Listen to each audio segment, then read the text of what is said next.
Meus amados irmãos, queremos saudar a todos com a paz do Senhor e estamos aqui para mais uma Facebook Live sobre o tema da EBD do próximo domingo. Como sempre fazemos aqui, tentando ajudar alunos e professores, nós traremos alguns comentários sobre os tópicos da lição. A lição do próximo domingo é uma lição muito importante, discernimento de espíritos, um dom imprescindível.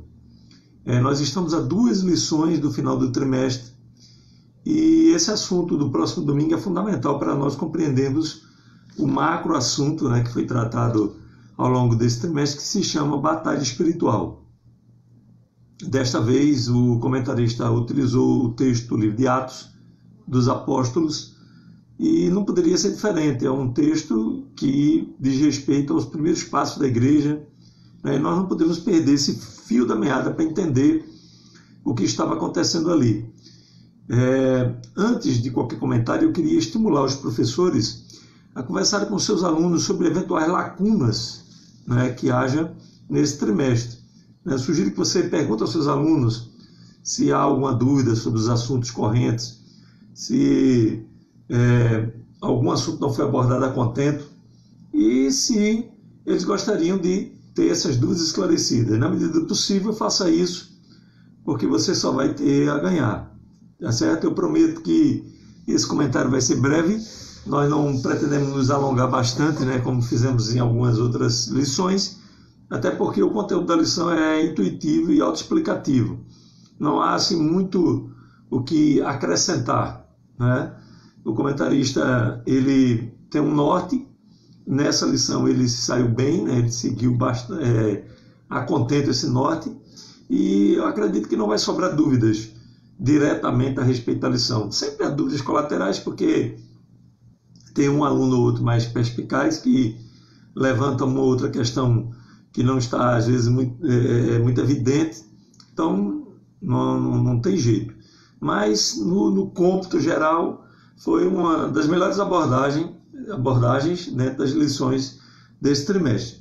Tá certo? Como é praxe, nós estamos com essa Facebook Live apoiada por um texto do nosso blog que traz um comentário rápido, não me estendi muito dessa vez, como fiz das outras, para que você possa ter mais alguns elementos e elencar diante da sala. Tá certo? Como sempre, nós transcrevemos o conteúdo da lição e o objetivo dessa postura, desse procedimento, é que você possa focar no comentário acompanhando o texto da lição e não precise sair, pegar a lição e retornar.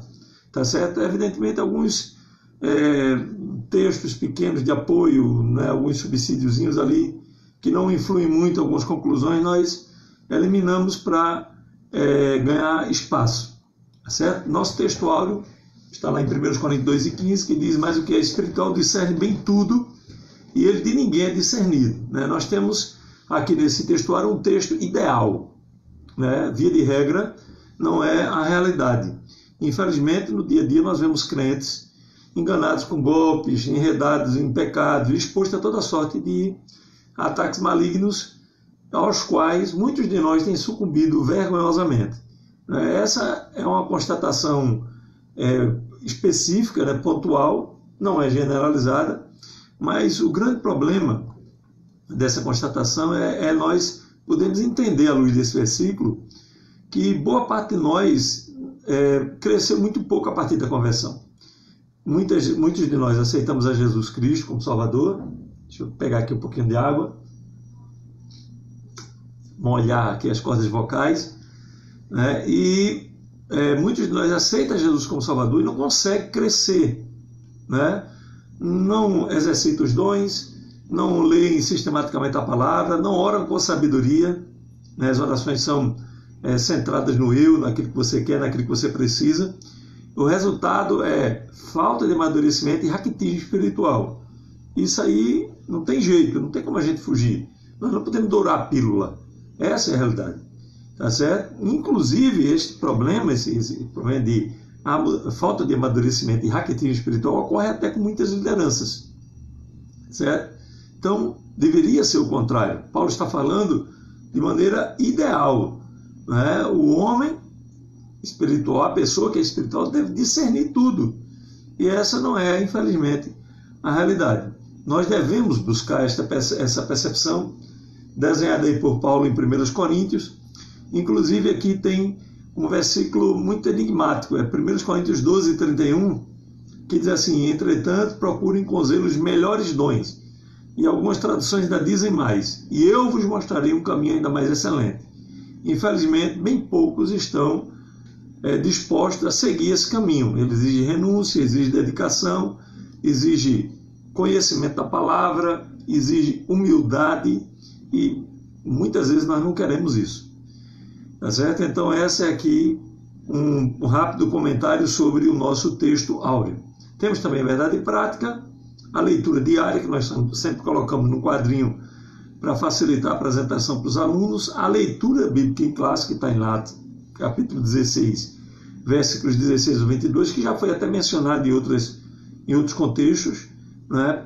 E que trata da situação da moça que tinha um espírito de adivinhação, o qual foi repreendido por Paulo, né? E trouxe uma grande celeuma, né? Paulo e Silas foram presos, e nós vamos abordar aí um pouco mais adiante alguns detalhes dessa passagem.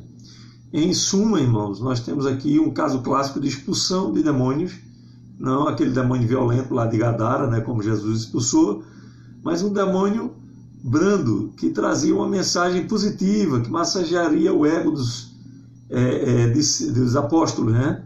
E se eles não tivessem cuidado, poderiam até ser enredados por um elogio, né? É tremendo isso para nossos dias, e nós temos que estar alertas, porque o inimigo ele é extremamente perigoso, as suas armas são as mais diversificadas possíveis, e nós vemos nesse caso exatamente uma situação dessa natureza. Eu já quero saudar com a paz a todos quantos estão ligados aqui conosco, muita gente ao vivo, né? O Dogival, Avelino, Pai do Senhor querido, né? Nós nos conhecemos há muitos anos, né? Deus te abençoe. Queremos saudar com a paz ao Ademário, né? Queremos saudar com a paz ao Cícero Ramos, tá certo? Queremos saudar a todos quantos estão nos assistindo aqui com a paz gloriosa do nosso Senhor Jesus Cristo. Sigamos, irmãos. O objetivo geral da nossa lição: conscientizar sobre o palavrão, a imprescindibilidade do discernimento de espíritos. É uma coisa imprescindível, indispensável, e nós vamos tecer algumas críticas a essa imprescindibilidade. Tá certo? Daqui a pouco nós chegamos aí. Temos 3 objetivos específicos na nossa lição. Primeiro, discorrer sobre discernir e discernimento, né? Uma breve distinção sobre esses 2 termos, explicitar as artimanhas da adivinhadora de Filipos e mostrar como desmascarar os ardis de Satanás.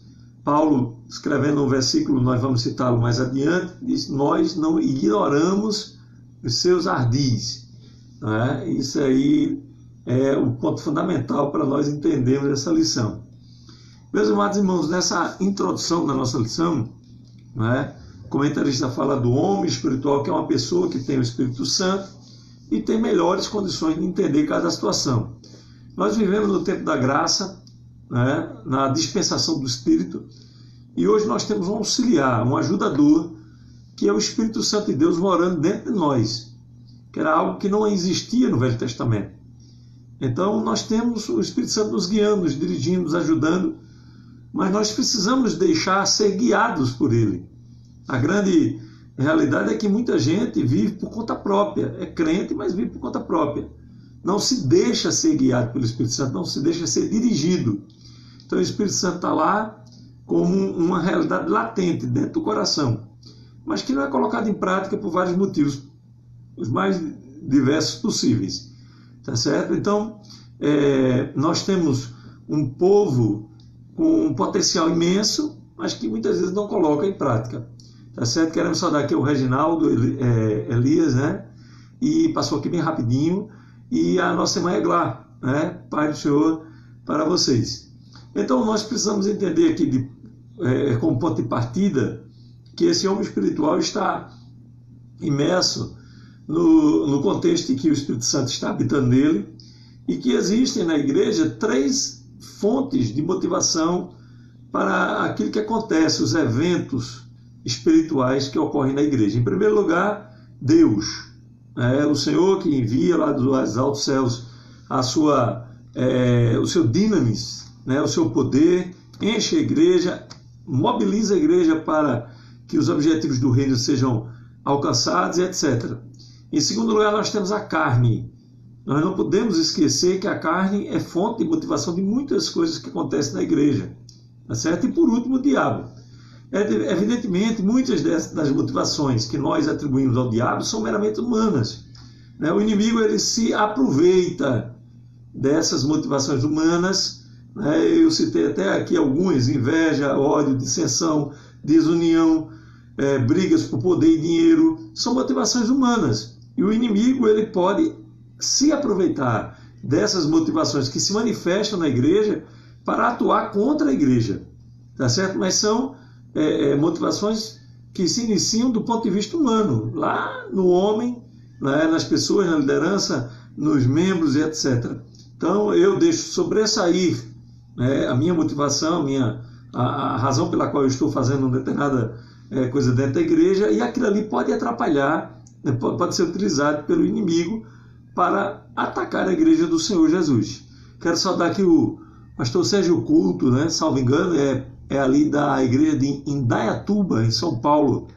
Esse é de longe. Deus te abençoe, querido. Bem-vindo aqui na nossa Facebook Live. Então, nós precisamos não apenas discernir as motivações malignas, mas as humanas, tá certo? Por vezes o que nós precisamos é de discernir o que é humano naquilo que está acontecendo na igreja. Às vezes nós atribuímos essa motivação a Deus e Deus está bem longe dela, tá certo? Isso não é raro acontecer, eu poderia citar N exemplos. Eu vou apenas trazer esse tópico, dar relevo a esse tópico para a gente poder entender, contextualizar adequadamente a lição. Quero saudar aqui ao pastor Eziel Leodoro, meu primo. Deus te abençoe, querido. É o nosso irmão Reginaldo, ele está aqui, Reginaldo de Carpina. Deus te abençoe, querido, em nome de Jesus. Então, muitas coisas que a igreja cria, zela e defende são meras criações pessoais, muitas vezes. Eu já vi coisas tremendas. Isso aqui está no campo de Mateus capítulo 19, versículo 8, quando Jesus disse aos seus ouvintes que Moisés tinha permitido o divórcio pela dureza do coração. Mas no princípio não foi assim. Então Deus ele permite que muitas coisas aconteçam na igreja e ele não tem nenhuma... não é a sua vontade diretiva que está em operação, é a sua vontade permissiva. Se Deus fosse agirmos em tantas coisas que acontecem na igreja, o negócio ia chegar num patamar alarmante, tá certo? Então, órgãos, instâncias de poder, cargos, funções, ministérios até, em muitos casos que existem na igreja, são mera conveniência humana. Isso não significa que seja pecado, que alguém esteja distanciado da palavra de Deus, desviado. Não, essa não é a situação que eu estou colocando. Estou colocando que muitas vezes nós atribuímos vontade diretiva de Deus a coisas que acontecem na igreja e são motivações humanas. E aí nós dizemos que foi Deus, que é Deus que está mandando, que é Deus que está fazendo, que é Deus que está agindo. Na verdade, Deus está bem longe. Tá certo? Eu já vi gente atribuindo a Deus cor de fachada da igreja. Não, porque a minha é dessa cor, é azul, é verde, é isso e aquilo. Então é a minha mais santa, é mais poderosa, é mais operosa, é mais isso, mais... Gente, paciência. Já vi gente atribuindo vontade de Deus à farda do órgão que faz, a estrutura administrativa de sua denominação, não a minha congregacional, a minha episcopal, então a minha é mais divina, a tua é mais humana, e vai para aí afora. Tá certo? Então uma série de outras coisas cuja banalidade é simplesmente excêntrica. Tá certo? É excentrismo puro, ego humano em ação. Tá certo? E Deus muitas vezes permite, irmão. Porque senão Deus ia virar um carrasco no meio da igreja. Tá certo? Então, nós precisamos entender aqui, como ponto de partida dessa lição, essas 3 fontes de motivação: Deus, a carne e o diabo. Tá certo? A partir desse entendimento, e aí nós começamos a entender o contexto no qual opera o discernimento de espírito na igreja. Tá certo? Discernimento de espíritos não é apenas para discernir se aquele espírito que está se manifestando é diabólico. É se aquela motivação, aquela ideia, né, ela é meramente humana, muitas vezes. Tá certo? Muitas vezes é uma filosofia humana, uma conveniência pessoal do líder. E ele impõe à igreja como se fosse um mandamento divino, e não é. Tá certo? E até o inimigo se utiliza, né, dessa brecha, dessa oportunidade para agir na igreja. Infelizmente, essa é a realidade. Né? Eu não estou querendo crucificar esse ou aquele outro comportamento. Eu estou querendo evidenciar e abrir o leque para que a gente possa ter um entendimento adequado do que é discernir os espíritos. Né? Discernir os espíritos não é apenas discernir se eles são malignos ou de Deus, é se a fonte das motivações nas quais eles estão operando, né, são da carne, de Deus ou do diabo. Simplesmente assim. Tá certo? O comentarista traz uma interessante distinção entre discernir e discernimento, utilizando dois termos gregos. Né? Está aqui os dois verbos anakrinô e diakrinô. Né? Anakrinô ocorre 16 vezes, pode significar interrogar, examinar, discernir, julgar, interpelar. Né? O prefixo, a preposição aná, né, diz respeito a uma visão superior, acima. Né? Daí que vem a nossa palavra análise. Então, se você pensar no significado da palavra análise, você vai entender a função da preposição aná. Por sua vez, a preposição diácrino, né, ocorre 19 vezes e pode significar discernir os tempos, as estações, né, para o plantio, por exemplo, discernir o corpo de Cristo na ceia, em 1 Coríntios 11, 29, duvidar, hesitar, distinguir, julgar, né, como aquele versículo que diz, se nós nos julgássemos a nós mesmos, está usando o verbo diacrinô, e até a palavra contender, né, de Judas 1,9. Né, mas o arcanjo Miguel, quando contendia com o diabo a respeito do corpo de Moisés, então é aquela contenda, não é aquela contenda de briga, é aquela contenda argumentativa. Né? A preposição diá significa através de onde nos vem a palavra diagnóstico. Então, a partir de um determinado cenário, avaliando determinadas variáveis, se chega a um diagnóstico. Tá certo? Até essa palavra diá significa através de, e aí vem a palavra diacrinô e tantas outras palavras. Né? O substantivo discernimento, especificamente, que já está aqui, eu já estou entrando aqui no segundo subponto do primeiro ponto, né?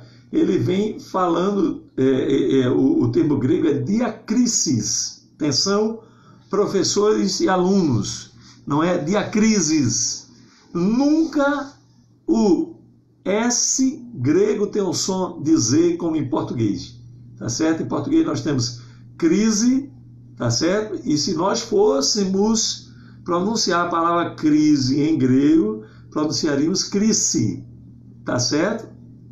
Porque o S, o sigma grego, ele tem sempre o som de S, melhor dizendo, dois S's, tá certo? É aquele som dos dois S. Então, diacrisis e não diacrises, ok, gente? Então, fica aí essa dica para você que está aqui nos acompanhando, tá certo? Infelizmente, o comentarista escreve o termo, eu já reclamei com a CPAD, olha, quando vocês escreverem o termo, coloca como se lê, porque nem todo mundo tem conhecimento das línguas originais, tá certo? Temos inúmeros professores leigos, são pessoas interessadas, que pesquisam, que procuram estar por dentro do assunto, mas infelizmente não tem, né, um professor de grego ou acesso a um curso de grego, ou já ter feito um curso de grego no seminário, uma coisa dessa natureza, e infelizmente pronunciam errado as palavras no grego. O comentarista joga lá a palavra bem bonitinho para afetar muitas vezes áreas de intelectualidade, mas o professor fica a ver navios. Tá certo? Aqui o Sóstenes Amaral, ele é nosso ouvinte assíduo, tá certo? E ele sempre faz propaganda da Escola Bíblica Dominical ali do loteamento Santo Antônio. É lícito fazer esta propaganda. Deus te abençoe, querido, e os irmãos que moram nas redondezas ali da congregação em loteamento Santo Antônio e Igaraçu, tá certo?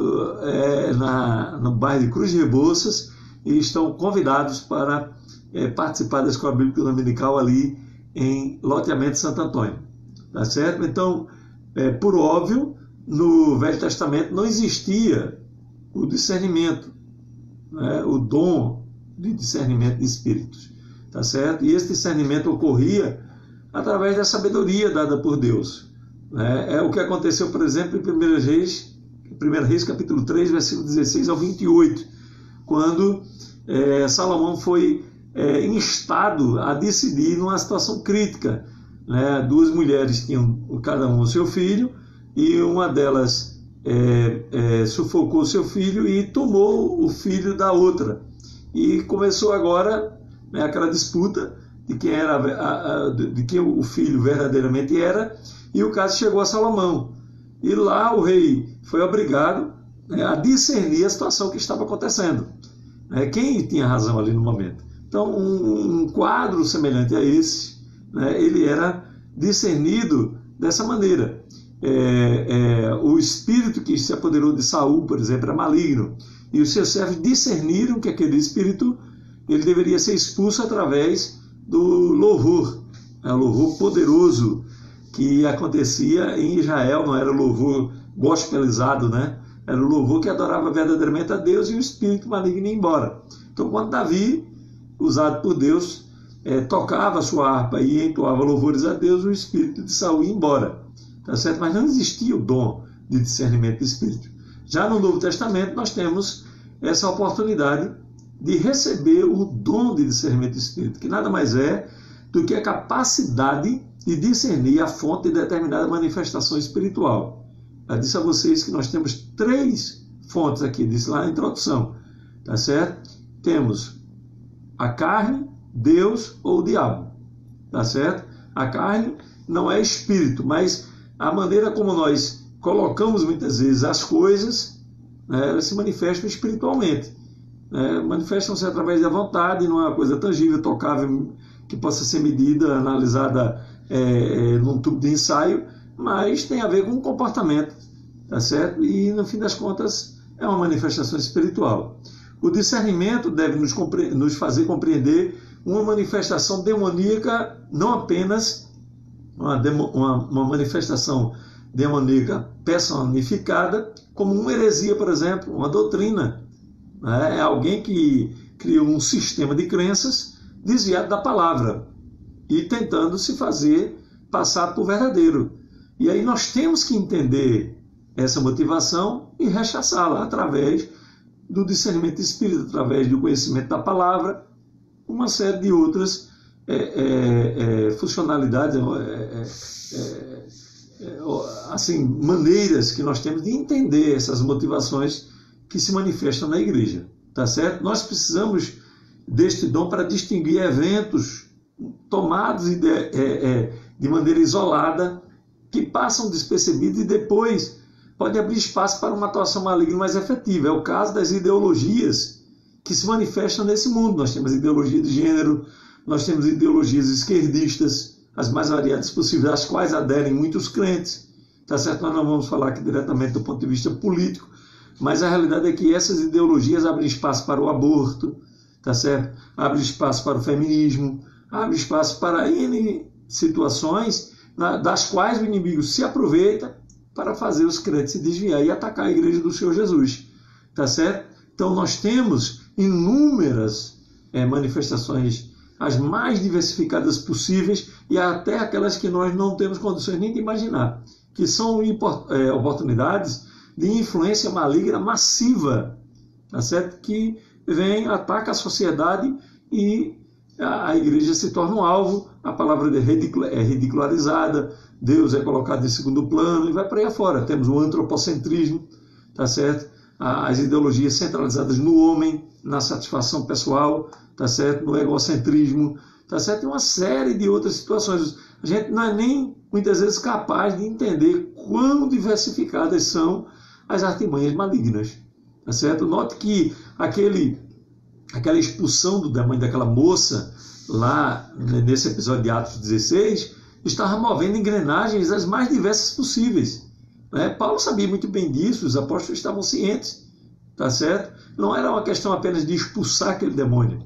Existia uma engrenagem imensa que estava em funcionamento ali, que a partir da expulsão daquele demônio, colocou-se, né? E acabou tornando os servos do Senhor até presos, tá certo? E obviamente tudo redundou em honra e glória do nome do Senhor Jesus, como sempre acontece. Deus, ele trabalha nessas atuações malignas para que o seu nome seja glorificado também, tá certo? Mas o que eu quero frisar é que a engrenagem passava despercebida. Aquela moça dava lucro àquelas pessoas e estava radicado no inconsciente coletivo que aquilo era muito normal, era uma coisa simples, que estava ali, já fazia parte da paisagem, tá tudo tranquilo, tudo sintetizado e consumido e entranhado, né, no meio daquela sociedade. E não era isso. O inimigo estava agindo de várias formas ali para que houvessem escravos manipulados e manipuladores. Não é diferente do que acontece hoje, tá certo? Através dessas ideologias das quais falamos, tá certo? Aqui no subponto 3, né, desse ponto que estamos abordando aqui, que é o primeiro ponto da lição, ele vem falando sobre a atualidade dessas manifestações, né? E ele dá um exemplo aqui muito claro através dos falsos profetas. Nós temos vários falsos profetas hoje, nós temos vários falsos cristos aos quais as pessoas seguem. Um dia desse eu estava vendo aqui um vídeo na internet, uma reportagem sobre um pastor que lançou uma ideia para a sua igreja de que os servos do Senhor deveriam sair daquele templo e adentrar num determinado campo, né, uma área que existe ao redor da igreja, onde havia capim, o povo devia comer capim. Vocês imaginem agora como é que as pessoas ouvem uma mensagem dessa natureza e não são capazes de filtrar, de analisar, de conferir com a palavra de Deus e dizer, rapaz, esse negócio está errado, está distorcido. Não, está lá um monte de gente agora comendo capim porque o pastor tinha dado uma doutrina nessa direção. E tem N situações, né? Eu não quero nem falar aqui, porque senão a gente vai ficar somente em cima disso. Mas a realidade é essa, né? Nós precisamos ter discernimento de espírito para entender que esses falsos profetas estão errados, tá certo? Eu disse aqui, no texto que disponibilizo para os irmãos acessarem e poderem complementar aquilo que estamos falando, que muitas dessas profecias falsas acontecem na igreja. Não é coisa que acontece numa rádio, numa TV, numa rede de televisão influenciada pelo maligno, com atores, atrizes e uma programação toda direcionada para atender, né, aos demônios, muitas vezes até diretamente. Né? Não é isso, é dentro da própria igreja. Né? Profecias falsas que surgem e que arrebanham seguidores e que distorcem a palavra de Deus, tá certo? Então nós temos que ter cuidado em profetas que se usam de modo carnal, né, para influenciar, né, a igreja. E muitas vezes é a carne, por isso que eu frisei lá no início a questão das 3 motivações, a carne, Deus ou o diabo, né? Muitas vezes é a carne, muitas vezes são próprios demônios, né, se utilizando de profetas dentro da igreja. Eu presenciei, eu já contei esse fato aqui, vou recontar, né, porque nós sempre temos novas pessoas aqui nos seguindo, assistindo os nossos vídeos.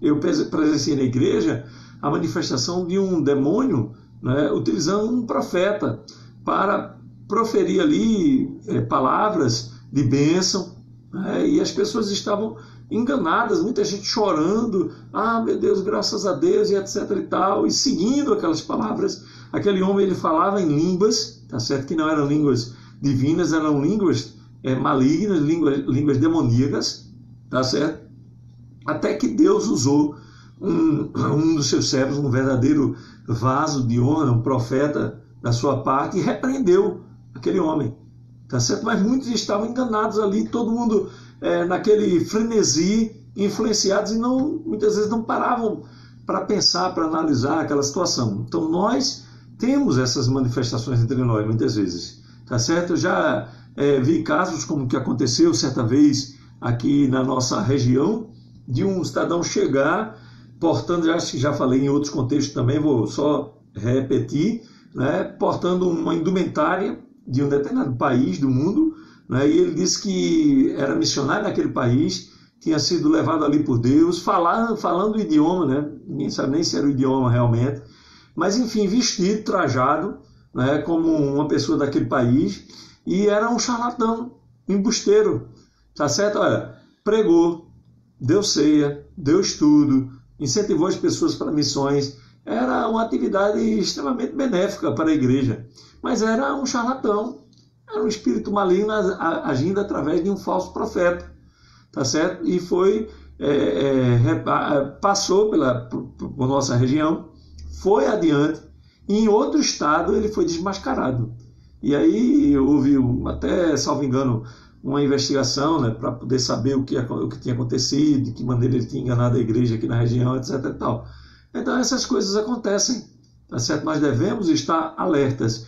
Preste atenção num detalhe interessante. Segundo irmãos, tá certo? Desse tempo eu era muito jovem, não lembro assim detalhe, minha mãe lembra, com maior detalhe meu pai, né, que são pessoas que têm uma idade mais avançada e que estavam na fase adulta, né, pessoas mais antigas lembram que Deus usou até profetas para repreender aquilo ali.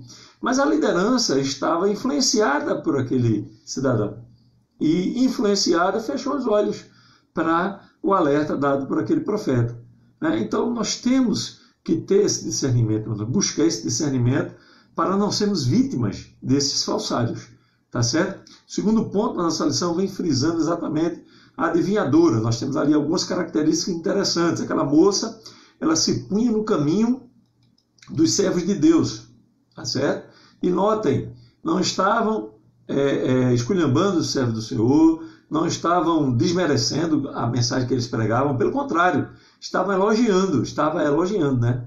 Esses homens são servos do Deus Altíssimo. Eu fiz até uma provocação nas minhas redes sociais, né? Quantos líderes você conhece que reagiriam da mesma forma que Paulo e Silas no episódio de Atos 16 e expulsaria o demônio daquela moça que os bajulava? A tentativa do inimigo naquela ocasião era massagear o ego de Paulo, para que ele se enchesse de si mesmo, né, e dissesse: olha, como eu sou querido, né, nem conheço essa moça, ela está me elogiando. Então nós temos que ter muito cuidado com isso. Entre os espíritos malignos do nosso tempo, nós temos, irmãos, a bajulação, que é um mal terrível na igreja. Eu tenho batido nesse tópico no meu blog, tem artigos aí sobre esse assunto, você pode pesquisar lá na caixa de pesquisa do nosso blog, tá certo? E bajulações direcionadas diretamente para a liderança, né? Muitas vezes se postam como profetas na mesa dos líderes, tá certo? E são recebidos, porque aí agora o líder pensa: eu tenho um profeta de estimação. É um perigo terrível, gente, tá certo? Dizem que César tinha um homem ao seu lado somente para lembrar a ele que ele era um simples homem, né? Então ele recebia a aclamação de muita gente, né, que aclamava ele como um Deus. E dizem que ele tinha, um dos César, né, tinha um servo ao seu lado somente para dizer ao seu ouvido: você é um simples homem, você é um simples homem, você é um simples homem. Repetir, né, para que ele se lembrasse que era um simples homem, né? Então nós temos o Espírito Santo para nos dizer que nós somos simples homens.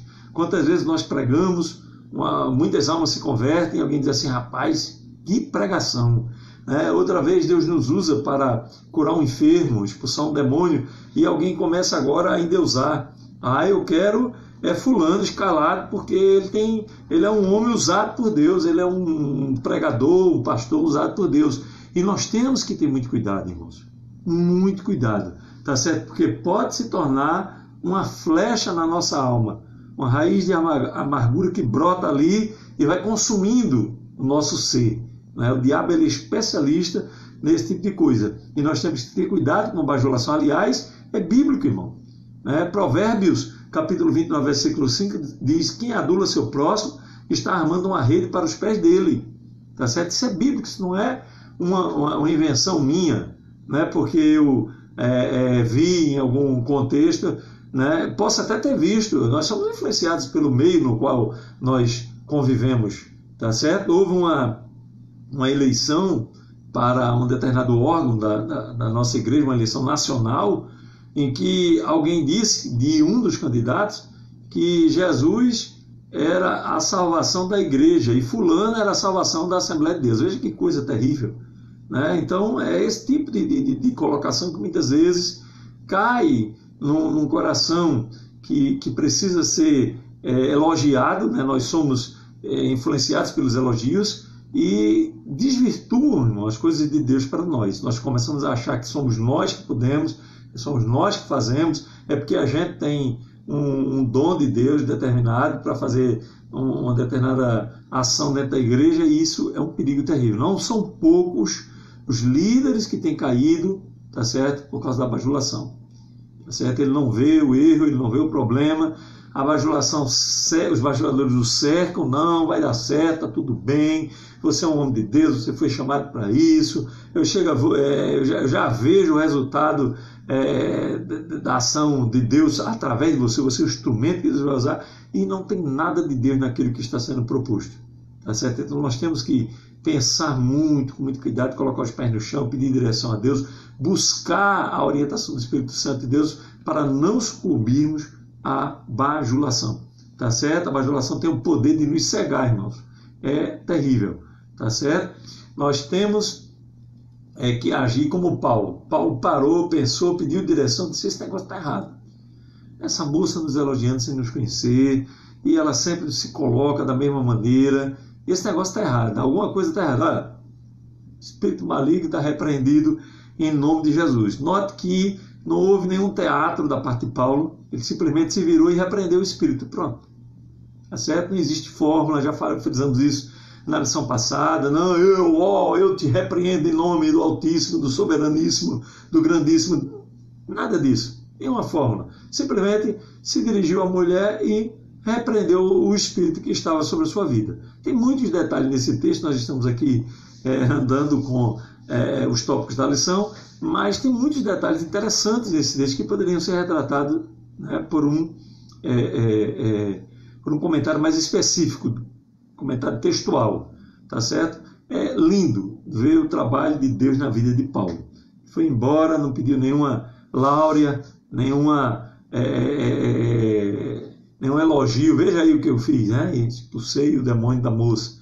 Muitas vezes nós vemos a entrevista, essa semana teve uma coisa terrível, né? Foi reportado nas redes sociais, um demônio que tinha seletividade com igrejas. Tal igreja dizia, essa igreja é que tem poder sobre mim e coisas do gênero. Não é raro esse tipo de espetáculo midiático, tá certo? Inclusive é algo a ser repreendido, em nome de Jesus, esse espetáculo midiático. Cuidado com o espetáculo midiático. E o terceiro ponto da nossa vem falando sobre desmascarando os ardis de Satanás. Ele é ardiloso, né? Eu coloquei aqui que o maior perigo não é quando Satanás vem de forma violenta, como aconteceu na escola em Suzano, lá na Nova Zelândia, né? São atuações evidentes malignas. Até quem não é evangélico diz assim: a paz só pode ser o cão agindo, né? E são ações que são assim evidentes. Não tem como você negar que aquilo ali tem uma influência maligna, de alguma maneira. Não vamos adentrar em detalhes. Peço até oração pelos familiares, né, que ficaram marcados por essa tragédia. O maior perigo, irmãos, é quando Satanás ele vem agindo de forma dissimulada, disfarçada, né? Parece bom, parece de Deus, parece benéfico, e no fim, né, a coisa é terrível. Tem um versículo na palavra de Deus, eu não lembro agora, que diz assim: há caminhos que ao homem parecem ser bons, mas o seu fim são caminhos de morte, né? Então parece, só parece, mas muitas vezes é uma artimanha maligna terrível. O inimigo ele é especialista em colocar escândalos diante da igreja do Senhor Jesus. E o escândalo, no mundo grego, isso aí é uma especificidade da língua, né? Uma especificidade maravilhosa. Eu estimulo sempre vocês aqui, estudem as línguas originais, especialmente o grego.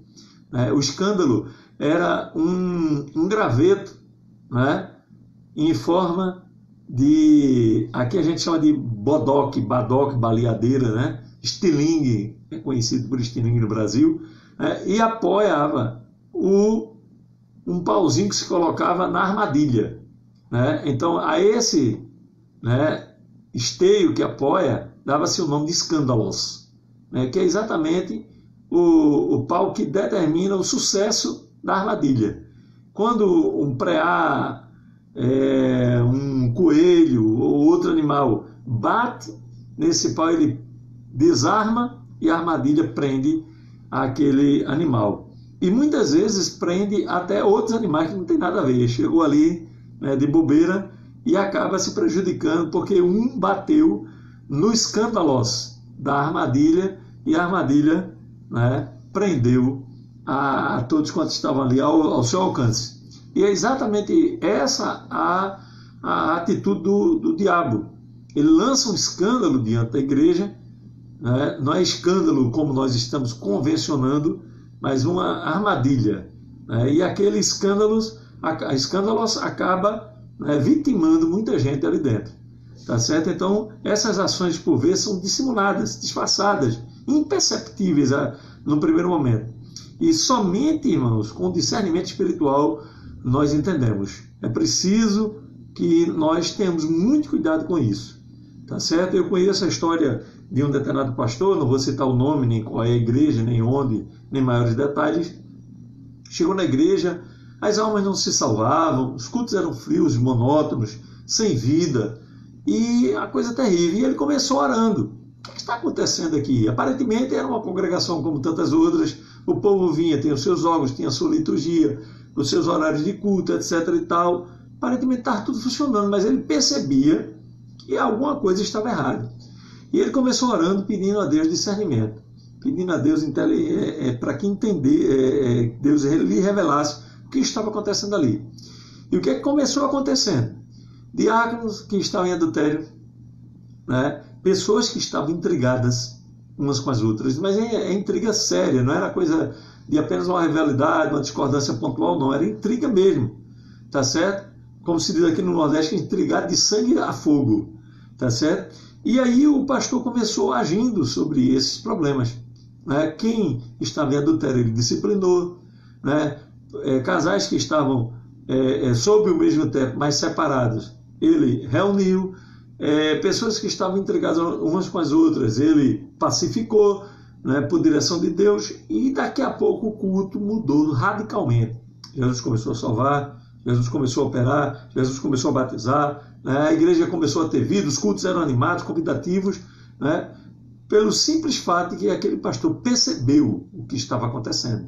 Muitas vezes o pastor não percebe, passa por ele despercebido, ele não entende o que está acontecendo, e aí a igreja vai sofrendo, tá certo? Nós, principalmente lideranças, precisamos buscar com fervor o discernimento de espíritos.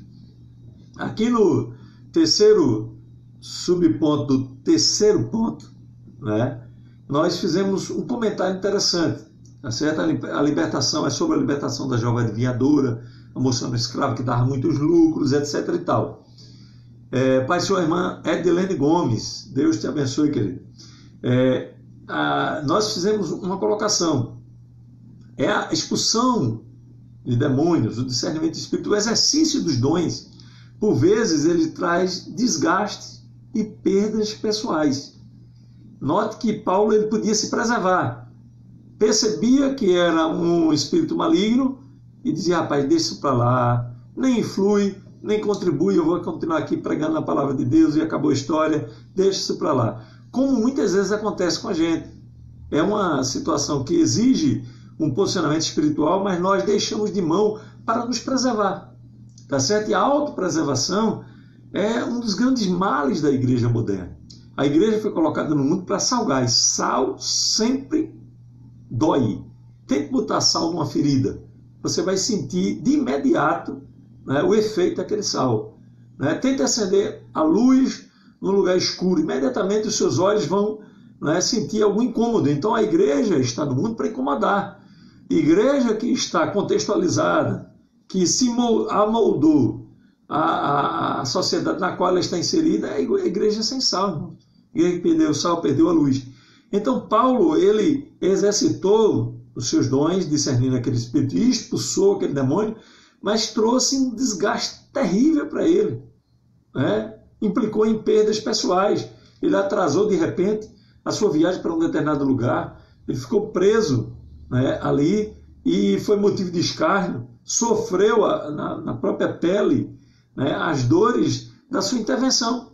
Então muitos iriam preferir ignorar os reclames daquela situação, né, e se autopreservar. Então nós temos que prestar atenção também nisso, né? A autopreservação é um espírito a ser discernido em nosso tempo, se nós pudéssemos colocar dessa maneira, tá certo? Agir, fazer a vontade de Deus, agir da maneira correta, traz confronto e dilemas para as nossas vidas. E nós temos que estar dispostos a correr esse risco, infelizmente.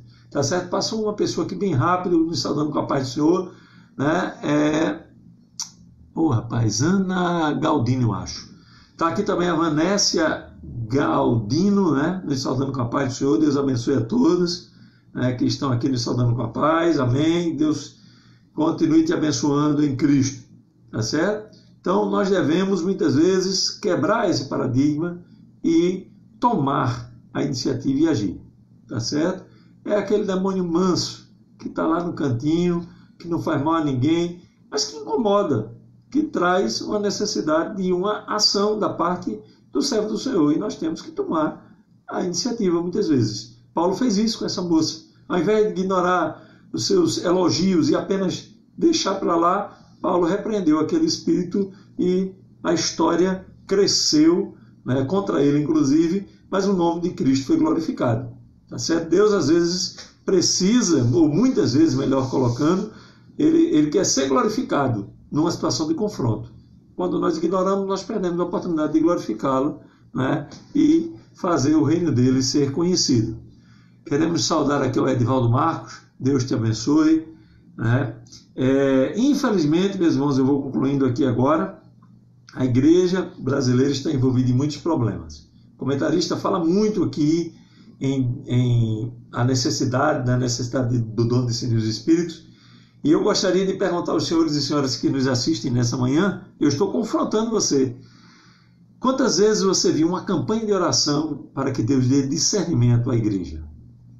Quantas vezes, eu vou estender um pouquinho mais o questionamento, você viu uma campanha de oração assim: vamos pedir os dons espirituais. Estamos fazendo uma grande campanha de oração e essa campanha tem por objetivo, o alvo dessa campanha, não é que os crentes enriquem, não é que nós construamos uma igreja maior do que aqui temos, não é que nós possamos alcançar um determinado alvo para missões, para isso, aquilo. Nós queremos apenas e tão somente que Deus dê dos seus dons à sua igreja.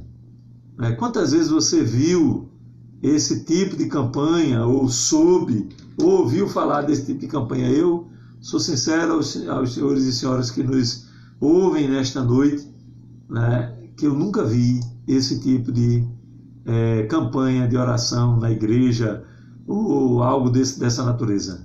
Tá certo? E, infelizmente, nossas orações são imediatistas, são oportunistas, centradas no ego, tá certo? E com isso nós perdemos. Se vocês lerem aí o capítulo 13 do livro de Atos dos Apóstolos, vocês vão ver a igreja de Antioquia, que era uma igreja, salvo engano, eu já tentei fazer um levantamento mais acurado desse dado para poder trazer num determinado contexto e não consegui, mas essa igreja eu quero crer que não tinha 30 anos ainda.